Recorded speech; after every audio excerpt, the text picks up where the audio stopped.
ডেলা ব্যবহার করিয়া ফানি লওয়া সুন্নত, সুন্নতে গরম মক্কাদা মেইন ডেলা তো ওয়াজিব। ডেলা দিত লা মসজিদিন উসসিসা আলা তাকওয়া মিন আউয়ালি ইয়াউমিন আহাক্কু আন তাকুমা ফি।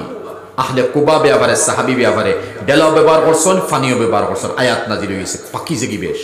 আর হালাকে সাহাবী হলে শুধুমাত্র ফানিও ডেলাও ব্যবহার করছেন। তো ডেলা আমরা ব্যবহার করিয়া ফানি যদি ব্যবহার করি বেশ পাকিজাগি হাসিল করলাম।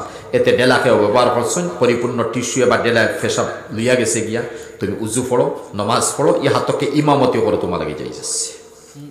কিন্তু মতলবই কান নাই যখন বহুতে কষ্ট করিলে জানি না ফেসা বরাত গেছ নমাজের সময় নাই, এরপরে কষ্ট করি ফানি করছর কি দরকার ভাই? এখন ফানি করছর তাই তুমি তো নমাজও পড়ায় না। এরপরে নমাজ পড়ারও যদি ওই যায় তেও তুমি ডেলা ব্যবহার করি ফানি ব্যবহার করতে অত জরুরি মনে করি না। কিন্তু নবীর সুন্নতরে অবহেলা করবা না ভাই। সুন্নতরে সুন্নতর জায়গাত রাখি আমি মাতি। আর আমরা ডেলা ব্যবহার করিয়া ফানি ব্যবহার করা ফরজ মনে করি। ও ফরজ যখন জেহেন থেকে হরাইতে মরি কেন মারছি, বুঝাইছি না মাসলা? নবীর সুন্নতের ইনকার করিয়া বরং সুন্নত এগুলো মোস্তাহাব হইতে